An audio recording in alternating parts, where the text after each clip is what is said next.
So you want to be an it girl?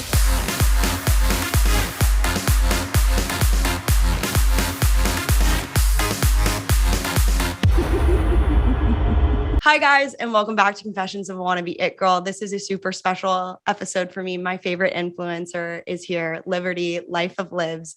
I am a huge fan. Literally ask my boyfriend, ask my boyfriend's sister, ask my best friends. You've been my favorite influencer for a very long time. So thank you so much for being here. That means so much to me. Thank you. Like, you have no idea when people say that, I'm like, wait, me? Like, are you talking about like who else is in the room? But it's just weird. I don't know. I still like to like, I guess even being called an influencer, because it's still, even though I've been doing it for years, it feels so new. And obviously because we're changing so quickly, but being like recognized, people talking to me about my social world, but no, I love it. So thank you. Oh my gosh. Well, you are literally just as lovely as I thought you would be. So you exceed expectations. So a lot of people know you from America's Next Top Model, but I kind of want to go back like before that. Like, where did you grow up? When did you decide to go for modeling? And of course, our favorite question here, when did you move to LA? So I'm from Idaho, and I originally decided I wanted to go into medical. So throughout high school, I was a big student. I was student body president. I was like very much into like school world. I really enjoyed school, to be honest with you. I love learning. I still do. And I planned on going to UCSB. But I moved to Los Angeles when I was 17, right after I graduated high school, in order to go into medical school. But what ended up happening is I started working because I needed money during the summer before the semester started. So I came really early, and I just planned on kind of like having some fun, basically. I started working because I was really, really broke. I mean, I don't come from money. And I had, like, I'm not even kidding you, like maybe $1,000. So it was it was a really big jump. And I even think about it today, like, would I do that again? That was such a risk that I took. But I moved here and started modeling and started making money that, like, I just had never seen before. I mean, I was living in Idaho where, you know, minimum wage at the time was, I think, $10 an hour. And so that is the money that I made. And I also worked for my dad, but he didn't pay me a lot of the time. So it's so hard to explain, but I had no money. And then I moved to Los Angeles, started making money, and I was like, oh my, like, this is what it's like to like be able to afford, you know, a pair of shoes that I want. And from there, I just like, I got really excited and obsessive and interested in this industry. And I decided not to go to school, and I started modeling and learning all about the industry. And yeah, the rest is history. Wow. I didn't know about the medical school. I mean, I knew you were big into school, and so I'm not like that surprised to hear that, but that's really crazy. So then how did America's Next Top Model come to be for you? So, okay. So I was already modeling prior Right. to And I think that's important to note, because I think a lot of people, myself 100% included, think people show up to LA, get picked out of like a grocery store, and then it's already happening. And that's just not the case. Oh my gosh, no, it's not the case at all. It's actually the complete opposite. I still work really, really hard. So even when, you know, America's Next Top Model became an opportunity, they sent me a DM on Instagram because I had already started my social media at the time. I probably only had like 50K or something, but 50K, which is so great. Right, there he is. I knew. And this is like 2017 too, or 2016. Yep, that sounds about right. It should be right around, because we started filming in 2017. So it's probably end of 2016 or really early 2017. Like, right. January. So 50K is even more too, like in comparison. Yeah, no, it was, I was doing, I mean, I wasn't making money or doing any brand sponsorships, but I was growing my social media for modeling, because it's really helpful if you walk in the room and, you know, you're auditioning or you're going for a casting, they still to this day ask about how many followers you have. It's very, very helpful. So I was growing it because I was aware of that. But yes, they sent me a DM and they're like, hey, do you want to come on America's Next Top Model? And my inner like little girl was like, oh my God, like I used to watch Tyra Banks on the TV and they're asking me to go on. So I was like ecstatic. I was like, absolutely, let's do this. So I went on the show. And as you probably know, if you've watched or seen my Instagram at all, it was quite a horrendous experience for me personally. And it was very, very hard for me, not only financially, but like mentally. And I kind of had a bad cut. And then on top of it, the treatment on set and the way that they handled it was just really unprofessional, to be honest with you. But I didn't know any better at the time. So I just kind of went with it. But once I came out of the show and it aired and everything, I was a little bit more vocal about what was going on. But yeah, it was pretty rough. Yeah, it's tough. I mean, that's the thing about reality TV. I think a lot of people anywhere don't know is like how much strings are being pulled outside behind the cameras, and just like everything is controllable in an edit. And that's just kind of something unknown, I think. And I can't imagine what it's like, because you don't have your phone, right? Like you can't. Right. Yeah. So I'll try and make it kind of short because the process was obviously very long. But from the time that they DM'd me, what happens from there is I show interest. And they're like, okay, we need you to do, basically an interview process. So they'll have you similar to this, just film yourself talking. They'll ask you a couple of different questions and you just want to answer them truthfully and honestly. And then from there, if they're interested, they will have like actual one-on-one interview with you. And then from there is when I actually didn't do the full interview process, which is just kind of interesting, maybe to people that are watching this, because I was a little bit back and forth about if I was going to be able to afford my life. I mean, I had to pay for my rent. I had to pay for my car. I had to pay for all these things. And I was still fresh. I didn't have a lot of money saved. I don't think I even had any money saved at the time, to be honest with you. So I was living paycheck to paycheck, and taking 3 months off was what they were asking. And they were only offering what they called per diem. And per diem was only like, I think it was like $50 a week or something. And that didn't even cover like the food that I had to pay for while I was on the show on set. Like they would offer us like food, maybe like on filming days, because you wouldn't film every single day, but on filming days, we would get food once. And then it was like what they call crafty. We would get crafty, but we would get crafty on set, but we would go like, I'm genuinely not exaggerating or being dramatic, because that's not who I am. I'm just being honest. We would go like sometimes 8 to 10 hours without food, and we would have to ask for water. I passed out. Fun story. I passed out on set and had to get put in an ambulance. Guess who got the $10,000 bill, and they didn't pay for it. So anyways, back to the interview process. We did the interview process. I went back you go to this hotel. We had ours filmed in Los Angeles because at the time Tyra Banks was actually filming for America's Got Talent too. So she wanted it to be close by. So we go to this hotel, and then you're in a hotel room for 1 whole week. You can't have phones. You can't have books. You can't have you only got like, what did we get? I think we got like 1 channel on the TV or something ridiculous, like straight up, like talk about quarantine. Like it was awful. I'm like sitting in this room, you go stir crazy because it's literally just you and 4 walls in a hotel room. It's tiny. Like we couldn't even like, I don't know. I would literally, I'm not kidding you. I would like count how many steps I could walk back and forth. I would do some push-ups on the floor. I'd be like, what can I do now? Like how many jumping jacks could I, like, you go kind of crazy because you have no other option other than to just do it. They literally bring you meals to your door too. It's not like you get to leave to go downstairs to get some food. Like, no, you are in that hotel room 7 days, period. You don't leave.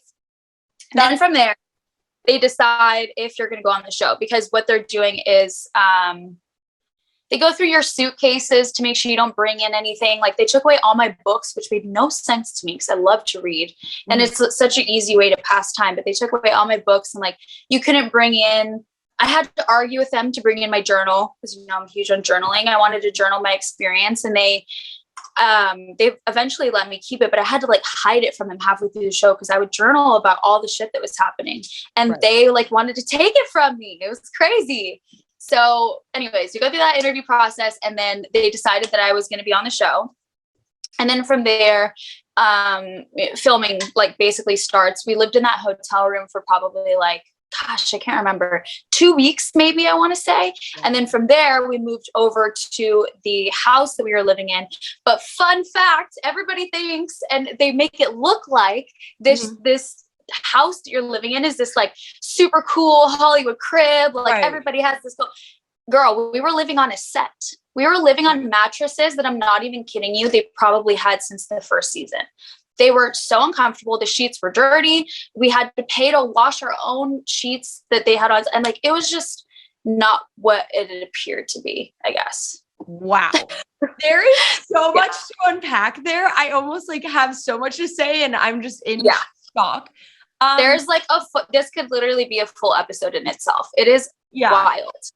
That is really, really wild because I mean, I knew some of it wasn't that good, but I didn't know it was that mentally strenuous, and B, like the condition, like the meals and the place you're living, like they should at least.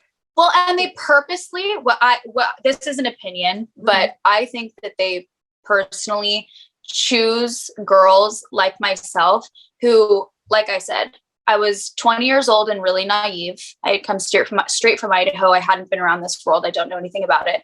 2, I was financially in a burden, and I was desperate. I was desperate for something to open up doors for me, for new opportunities, to meet people who could potentially help my career.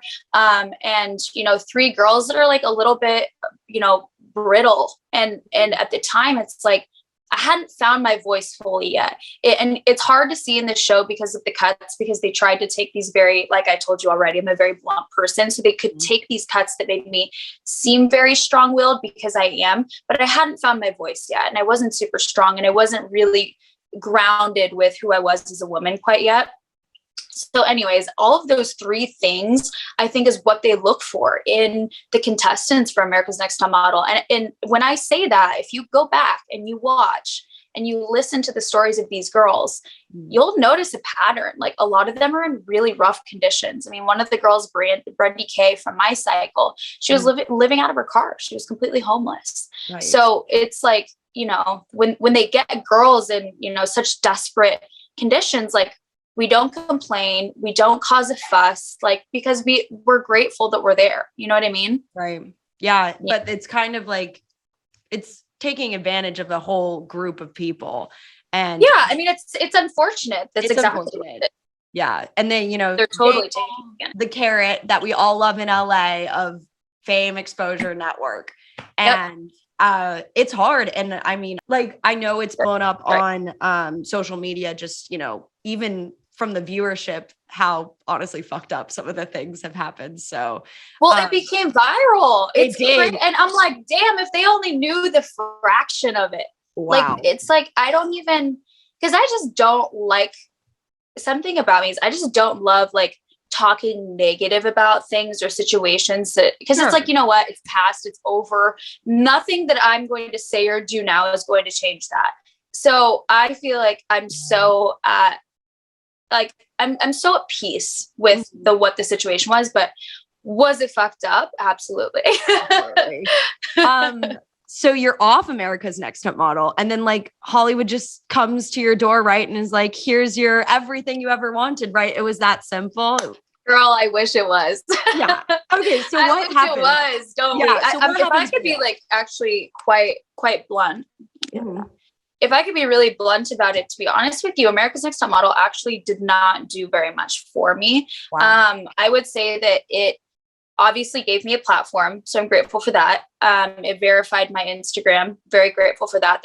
That's an amazing, way to be credible as a brand online, especially in this world now. But I feel like that was not enough given how much I gave, if that makes sense. Yes. I took, 3 months of my life, and I put myself in such a vulnerable position. And there was a lot of stuff that they didn't air about, like my childhood, and a lot of really hard things that I personally went through that they just completely dismissed because they wanted to put that image up of like a white privileged girl from Idaho, when it's like, that wasn't the case or who I am at all. But I feel like I'm glad I did it. And I don't regret it whatsoever, but I do feel like I should have gotten a little bit more out of it. And as far as my career for modeling, it actually kind of didn't do anything at all. Like at all. I have no connection to any of the people that I met from the show. I've ran into them a couple of times, like Philip Klein or Christian Cowan, but those people, like, you know, they were on the show for the same reasons I was, which was like getting some exposure. They don't care about me as a model, and they're not going to be like, hey, come on, you know, my next runway show. So yeah, it didn't do a ton for my career. So what was the next steps? Like, what do you know, start working on? What did you start, you know, making your goals to be after that? So when I came back from the show, I was really trying to find myself because it obviously taught me a lot being on this show. And like, I definitely made my own mistakes. It's not like I just got a bad cut. I made mistakes. I totally said some things that I wish I didn't, but I learned from them. And from there, I had the red hair. So I don't know if you remember, I had like that crazy red hair. I knew you were going to dye it back, though. I just knew. I was like, there's no way this red hair is sticking. Like, well, I totally would have, but I went to my agency and I was like, do you guys like this red hair? Because that's literally all this is about. That's why I cut my hair.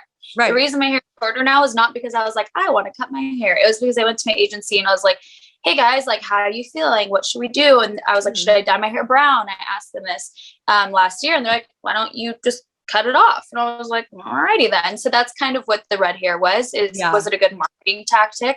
And I went to my agency and they were like, you know, we can try and, you know, push you as a redhead, but they're like, to be honest with you, like, you're going to make more money as a blonde because that's what you are. And that's, you know, what your book is, because you have to rebuild an entire new portfolio. So it was possible. And I did I did it for probably like, I want to say 6 months, but I went from, again, 3 months of negative income when I was already broke to after the show, it was like, I was in a kind of a dark place. Like, I had no money, had no income coming in. At the time, my ex-boyfriend, like, kind of ditched me while I was on the show. And when I came back, he was so like MIA and not like there for me type of thing. Like, he wanted to be a part of the fame, but he didn't want to be a part of the side where I went through trauma on the show. So that was really hard to come home to. My family was super supportive though, which was amazing. And honestly, I freaking hustled, girl. You got to do what you got to do. So I came back, I re-dyed my hair back blonde, and then I worked my little booty off, and I called all of the clients that I worked with 3 months previously. And I was like, hey, like, do you need another model again? And, you know, I lowered my rates. So I wasn't making a lot of an hourly rate that I should have been making, but that's sometimes what you have to do. So I just figured it out. I mean, I think that's the foundation of being a brand or an entrepreneur, is you have to find ways and avenues, and you have to pave your own road sometimes. Yes, I absolutely agree. And I love that you took the initiative to call people. People are so scared to ask, and people are so much more willing to help. All you have to do is make the scary phone call and go for it. I wouldn't have a career if it weren't for that. Like, as a model, it's like, from the exterior, people can think that I'm like this really successful model that's just killing it. But, you know, still to this day, the reason that I work is because I follow up with people. I'm professional on set. I'm constantly reaching out. Hey, like, thank you so much for working with me and hiring me. Like, I'm really grateful for that. And, you know, I cold emailed like crazy when I was first modeling. I would literally, I'm not even kidding you, I will go on to what's like a good brand that like is accessible. You can't do too big of ones because it's going to be too corporate-y. Okay. You want like one step below that. So like Vici dolls. Do you know Vici dolls? Yes. Okay. So someone like Vici dolls, where it's like, it's still technically kind of boutique, but it's big and you know they're making money.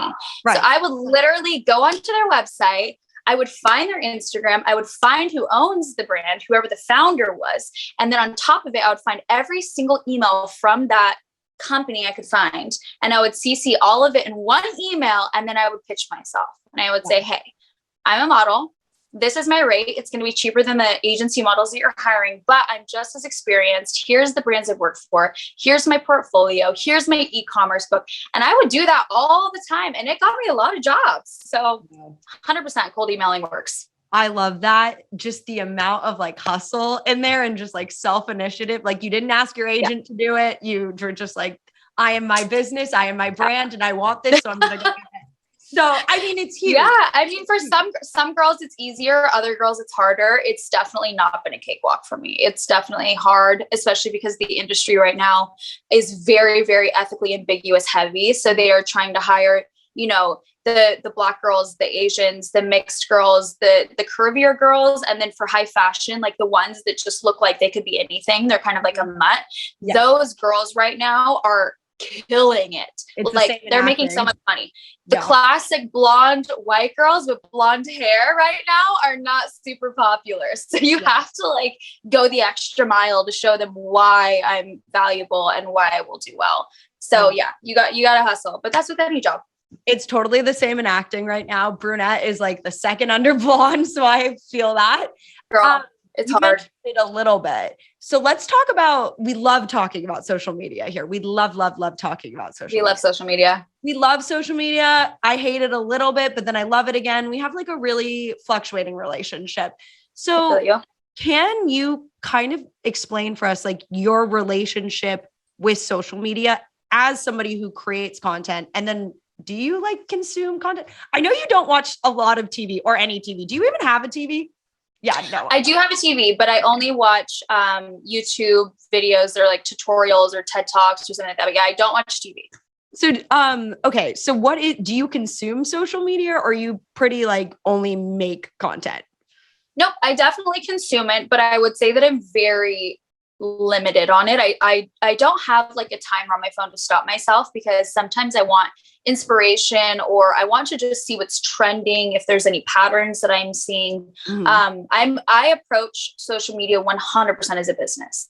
I don't go on my social media to be like, what's Sony doing? Or like, what's Sophia doing? Like, I don't do that really. I go on there specifically to be like, what are people up to right now? What are trends? What are things that are getting a lot of engagement? What is Instagram flagging as viral content, or TikTok or YouTube for that? So as a creator, I feel like I have a really good relationship with social media at this point in my life. I wouldn't say it's always been that way, but what's important to me is making sure that one, I'm not overdoing it. Two, it shouldn't be interrupting my day. Like I'm very good about if I pick up my phone and I start doing the scroll thing, I almost mean like, no, you're supposed to be working. Put that down. Like, nope, that's not right now. I dedicate time. So to give you a little idea of a day with me for like my social media, I wake up in the morning and I don't touch my social media at all for the first 30 minutes only. Some people do an hour, props. This is my world. 30 minutes. I usually wake up and my post time, usually 9 a.m. It's important to me. I like to be on time 9 a.m. because consistency is really helpful in my opinion. So I usually have it prepped from the night before, so I don't have to think. I usually just post. It's like captions done, the hashtags are done, the tags are done. All I have to do is literally wake up, click post. And then for the first 15 minutes of that post being live, I engage. So I'm commenting back on my comments. I'm liking my other girlfriends' pictures because it's also very important to like stay in your network of people. So I'll go on to my page, and that's technically when I'm scrolling, but not really, because I'm going through pages that I'm interested in. And when I love something, I'm double tapping, I'm commenting, I'm giving people love where I think they deserve it, because we all know we're creators and we need that. Like, give us those comments and the likes and the shares and the saves. So I try and give that to my friends and the people that are in my space that I enjoy following. And then I usually from there, I set the phone down and I don't really get back on it all the way until I'll probably check it midday, to be honest with you, maybe twice. And then the next time that I really pick it up and actually sit on it though is in the evenings. So that's when I prep my post for the following day. So all of my content, I'll go through and figure out what I want to post tomorrow. And then I'll check my engagement. Did my post today do well? Why didn't it do well? And I kind of strategize what's going on with it, but not too much, because you don't want to think too much about the likes. It's more about what you're putting out. And then I dedicate time at the end of my day to put up my stories. So something that's weird about me that my friends are like, why do you do that? But this is just because it's important to me to not be on my phone a lot. Presence is important in my life. And I want people to know when I'm with them that I'm like 100% dedicated to being with them. So I take my stories throughout the day on my Instagram and I save them all to my camera roll. And I don't actually upload until the evening. Wow. So they all go up at once.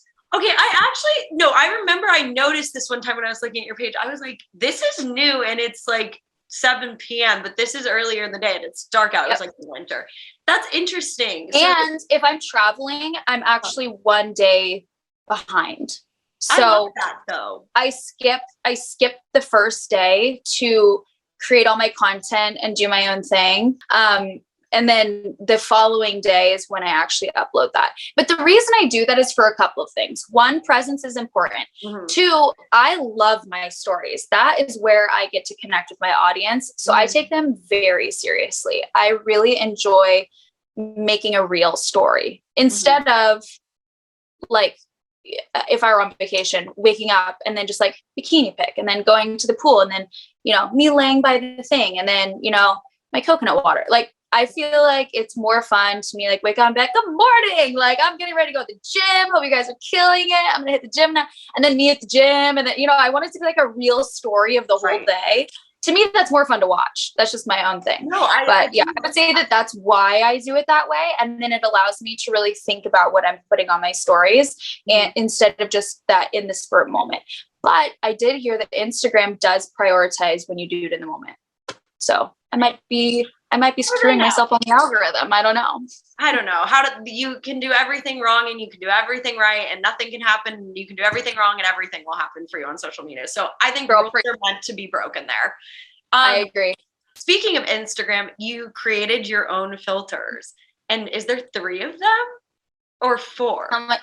There's more now. There's Empower, Liberty, Rare, Manifest, I Am Woman. That's 5. Wow. Yeah, I think that's all of them. So maybe 5. Why did you want to create your own filter? So filters to me are super fun. I love Instagram and creating content because I love photography. I love editing. I love Photoshop. I love figuring out what colors match each other. I love figuring out how to make stuff look cool and interesting and blah, blah, blah. Filters were basically a outlet for me from that, where I loved going on stories. And, when I'm in the middle of the Bahamas, like a filter can make those blues and those greens and those yellows so vibrant and cool, and a little green effect gives it a mood. It's so sick. So the problem though, is that when I went to go do my selfie stories in the morning, I felt like everything was the same. All of them were face altering, literally all of them, all the good ones. Right. They were making my eyes bigger. They were making my nose smaller. They were making my lips bigger, my jawline in, or, all these weird, and they would just add really intense effects to my face. And I was like, this is just not where I anticipate seeing social media going. I think that having a filter on every once in a while is totally fine. I say this all the time, having a little smoothing, whatever, I don't care. But if you're at a point where you only feel good when you have a face altering filter that's shrinking your nose, making your lips huge, it's I just don't think that's healthy. I really don't. So I wanted to make filters that I felt comfortable using that still made me feel pretty. Don't get me wrong. I'm not against filters. I'm just saying I want something that makes me feel pretty, but I feel less intense. Yes, I completely agree. I'm on a filter game. I love a filter game. Don't we all love it? It smooths it. It takes care of it, whatnot. I do think there is an amount of intensity that is not good for mental health, seeing yourself every day and that. And so I really like that these filters just kind of highlight the naturalist. It's I want to still play the filter game and be in that Instagram world. And I think that's totally fine. And it should be normalized too, just as much as reducing the filter craziness on your features should be kind of not normal. That. Yeah, I think it's a good way to compare it that I have said recently on my stories. It's kind of your no makeup versus makeup days. Right. Is makeup a bad thing to wear? Absolutely not. I think makeup is amazing. It makes us feel pretty. It allows us to add a little blush so that we look sun-kissed. There's so much cool things that you can do with makeup. And I think that it's absolutely healthy to wear it. But the question is, do you feel just as confident when you're not wearing it? Do you feel just as good, just as sexy, just as beautiful, just as just a light, just exuding light when you're not wearing makeup, right? And what my point is you should have days where you're I'm rocking the no makeup look. I'm headed to the beach. Like, I'm good. Like, I'm just going to do my thing. Or like, maybe I'm just going to go shopping and I don't want to wear it. I'm going to add like, you know what I use is like Vaseline, like put a little Vaseline on the tops of my cheeks. I'm like, that's what I'm feeling today. But you need both, you know? So when it goes to your filters, I think it's the same thing. Like, rock a filter, but you should also know that you should not be afraid to not rock a filter. And if you're looking like two different humans between them, it's like, that's when I think it can get a little dangerous. Right. I agree. We need the range, but we need a reality check. Like, yes. Yes. And to know that we're freaking pretty with both. Like, gosh, I just, ooh, it's scary. Doesn't it scare you a little bit thinking about all of the Gen Z girls that are like maybe 9-10 years old right now and the world that they're walking into compared to what we had, because you were that little middle ground where there was social media, but definitely not the way that it is now. Yeah, even my cousin she's my baby cousin, and I talk about her all the time because we're very close, but she's 17, and just seeing her look at herself and her phone, she's gorgeous. And I'm just like, you don't need to change anything about yourself. It's terrifying, but it's like, you know, such a part of their life, their human experience. And, you know, it can be scary. It can, but it can also be good. I just think it's important, like how we talk about it, how we teach it, how we use it, because kids learn not from what you say, it's from what you do. So if you're like, hey, let's, you know, not use, you know, Facetune and make our, you know, our waist so snatched that it's fake. Like, just show them there's a way to do it. Let's just do it like a little bit healthier. Like in between, like I'm not anti it. And that's a huge part of why, like, I wanted to start this podcast, was like literally about being like accepting those things that are trending, it highlighted, and then also like a dose of reality. And like that. Yes, I love that. That is like a breath of fresh air that we need. Yes. Yeah. Because people are too like, oh, like the new version of social media. Ugh. And I'm like, I get it, but also like, why not embrace it? Because it's only going to get worse. Like, we are only going to get more social media heavy. We're only going to get more technologically advanced so that everyone's going to be using it. So it's like, why fight it? Let's just figure out how to make it work. I agree. And also, like, at the end of the day, put your phone down and you don't have to touch it. Like, you look at it some and then done. But like, we don't need to live in it. We don't need to live out of it. It's a nice balance that we're aiming for with all of this. So on a very different note, though, you live in LA and you have a very, as I would call, LA it girl lifestyle. And it looks amazing. And I love it. And I fangirl. So, but in that circle, there can be like a lot of shady, fake people. Like, how do you stay grounded, enjoy the things that are given and out there, and also like stay away from negative people? You know, this is such an interesting question to me, because I feel like my train of thought has changed so much as I've gotten older.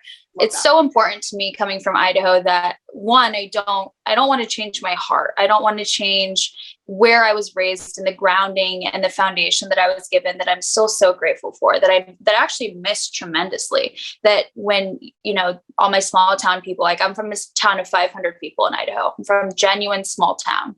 And the people there, it really is the place where you can leave your front door unlocked and your car open. And if your dog is, you know, outside, they're going to come bring it a bowl of food. Like, that's how people are where I'm from. And I came to LA, and it took me a minute to realize they don't do that here. The culture. So it's, absolutely. And I'm still learning, because it's like that fine balance of being warm, being friendly, being open, being vulnerable, but not being naive and not being, you know, uneducated, and making sure that you're taking care of yourself as well. Because if you put your guard down too much, you're going to be vulnerable and you're going to get taken advantage of, which has happened to me. So I guess if I could give any girl, if I could look back at my 17-year-old self and see Liberty walking into Los Angeles, I would tell her to make sure that you surround yourself with people who you want to become. That's first and foremost. Having a circle of friends around you that encompass everything you want, meaning their morals, their ethics, their work ethic, their integrity, like the real shit, not the, are they cool? Do they have money? Like, no. You're going to find that everywhere. Find the stuff at the very bottom, at the foundation of people that, you know, if you were to crash and burn, that they're going to have you. So your circle of friends, I would say, is easily a number one. That has to be at the top of your list. Find people that you love and can trust. And then from there, I would say, make sure that you get rid of the things that don't work, that don't serve you, meaning friends, the people that you follow. I talk about that. Don't follow people that you start getting jealous about. Follow people you're excited about, you know, and find places and little pockets in the city that make you feel whole. So for me, that's hobbies. And I think that finding hobbies and finding people that like them similar to you are really, really good for your health. And then to the, like, follow the last thing, the third thing I would say is probably like confidence and learning about yourself, because that is really where you hold your power, is when you know where you're going, what you're doing, what you believe in, and why the fuck you're here to begin with. You know, like, if you don't know that, you're going to be a lost little puppy. Like, people will eat you alive here. So you have to make sure that you know yourself. There's a lot to get lost in the city. And I said this now because I realized one day I didn't have this. It's like, write down the 5 things that are an absolute fuck yes and the 5 things that are an absolute fuck no, and keep that paper with you everywhere, or like in your brain, and just know, like, these are my boundaries. This is a no. Work wise, I think, even like socially, whatever. And know your boundaries. And when those times come, to not be afraid to close that chapter. That was something that took me a little while to learn, especially in my 20s, as I'm 25 now, but earlier 20s, I was so scared to end friendships. I was scared to end my past relationship for 5 years because of the same thing. I was so scared of, like, you know, what if I'm alone? What if they hate me? What if I'm going to see that friend out somewhere? What am I going to do? Like, things, you make all these other things, but what you don't realize is it's going to serve you so much more to gracefully let it go and say, thank you so much for being in my life when you were here. I don't regret it. I loved it. But I'm just ready to move forward in a different direction. And I wish you the best, and do it without like animosity or spite or negative energy. Just leave it and be like, thank you. Bye. Like, but I'm going over there now. Yes. Thank you. But thank you so much. Gotta go. Yeah. But I'm leaving. The time here has been served. You have to this is my favorite thing. You have to graduate yourself sometimes. And that might be from people, and that might be from places that you've learned, class, jobs. There's a time you outgrow things, and it's okay to move on. It's hard. It's Absolutely. something I'm struggling with. It's a part of growing up, and it sucks, you know? It sucks to leave people behind. Like, I thought I'd be friends with all my friends forever, and then reality check, you're not. Yeah, it's okay, you know? Like, life is not just meant to be happy and perfect and like butterflies. It's also meant to have a little bit of grief and negative thoughts and feelings, but that's how you learn and you grow and you evolve, and you're multifaceted, you know? You're not just cute, like, you have more. Yeah, so cute. That's funny. I do this one all the time. Do you? I was like, that's funny. So you mentioned a little bit, dating in the city can be really tough. What is your advice to the girls out there who moved to LA recently and dating is kind of a mess here?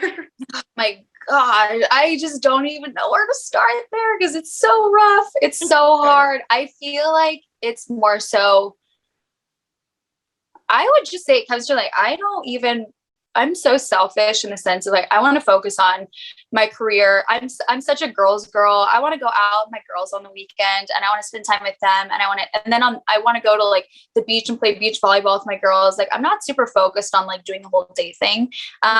Especially like I'm talking to someone now, but I wasn't like fully committed.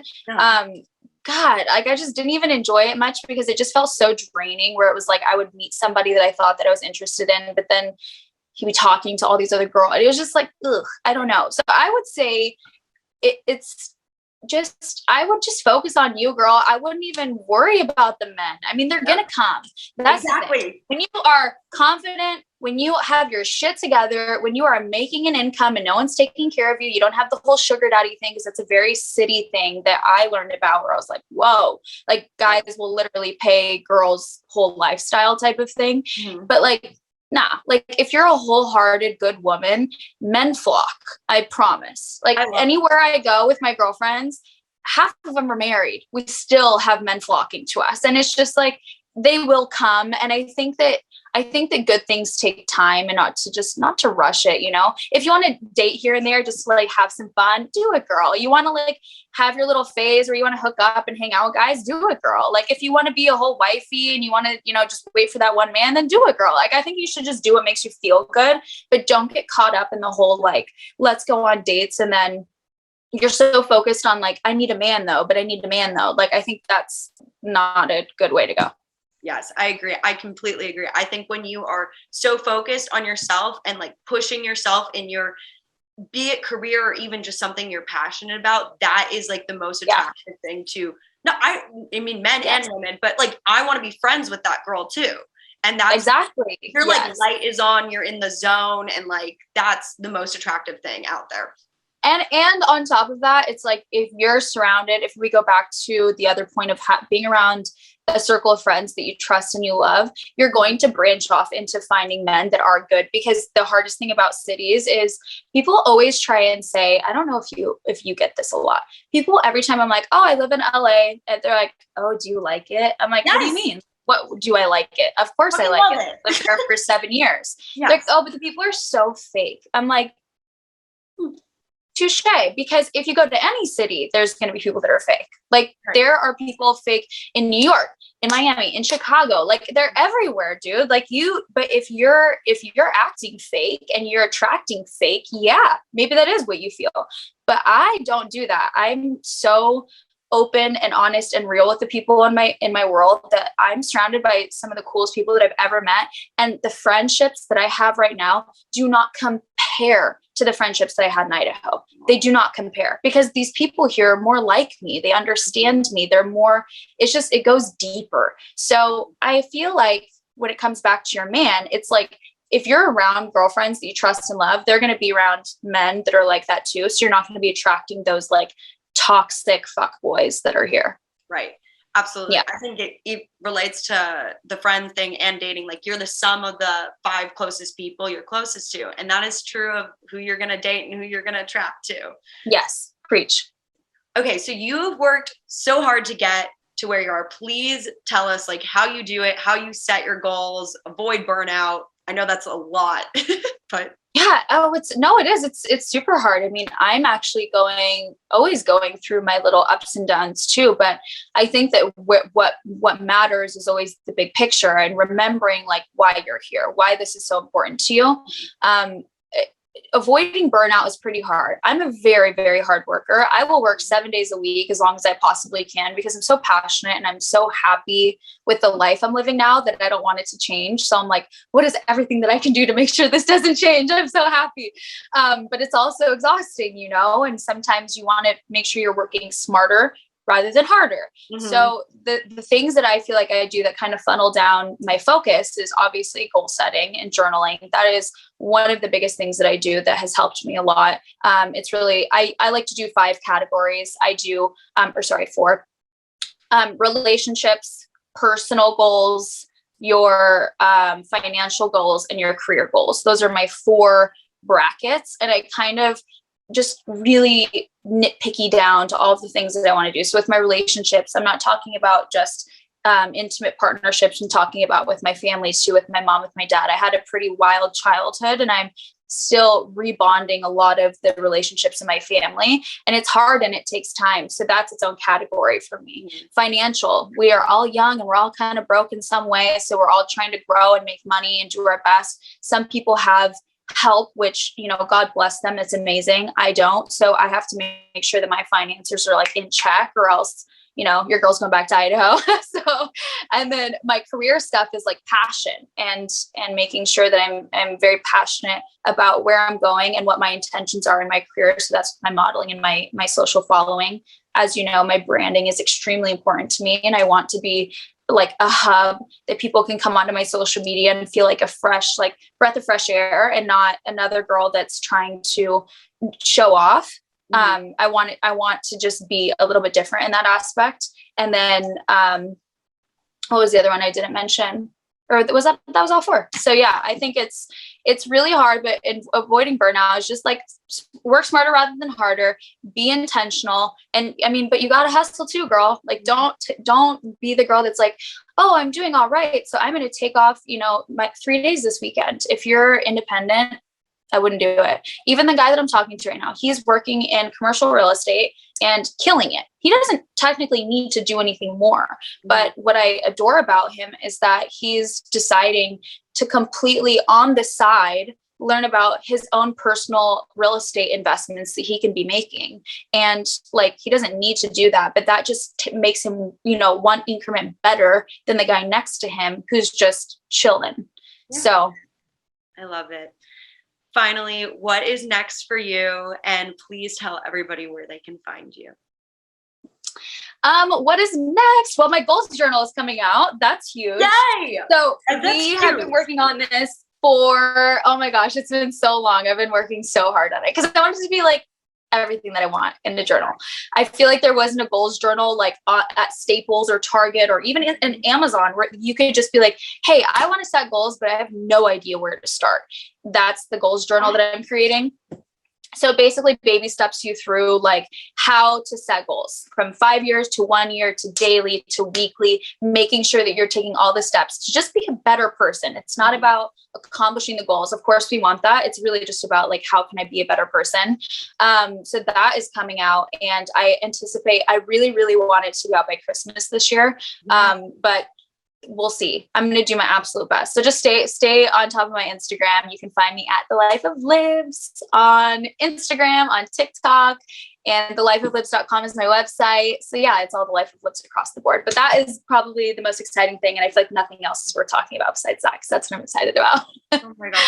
Seriously, thank you so very much for taking the time. You were so lovely, so smart, so grounded. So thank you so much. And guys, I'm so grateful to be here. Thank you for reaching out to me. I mean, that I just could see myself being you, reaching out to somebody that like you saying that you love my social media. Like I would totally reach out to someone. I was like, look, I love your social. Like, let's chat. So I'm grateful that I'm here. Yes. Thank you so very much. And like, yeah, I was like, I'm literally keep this. When I was driving to Vegas with my boyfriend and I saw you had booked, I screamed and like a single literal tear came out of my eyes. I was so excited. So thank you so much again. Well, keep killing it, girl. I'm excited to see where your podcast goes. And honestly, if you stay focused, you keep hustling, you keep doing all these random cold emails to people that you're interested in, I know that you will be successful. I'm positive. Thank you. Thank you. That means a lot to me because it, there's a roller coaster and, we're all. It's hard. Oh, it's hard. But remember the downs. It's a part of it, That's where you learn. Like I have so many more downs than you even realize where I question, like, is this exactly the lifestyle I should be doing? But I always get that day where I'm like, no, that's why I open up my journals. I'm like, wait, these are all the reasons why I'm not doing anything else. Right. I like literally hang in there. We'll scroll through the podcast numbers and I'm just like, yep, those are all episodes. Okay, let's go. Like, yep, exactly. You just got to hang in there and have hope. Be optimist. Exactly. Thank you so much again. Thank you guys for listening, and we'll see you next Tuesday.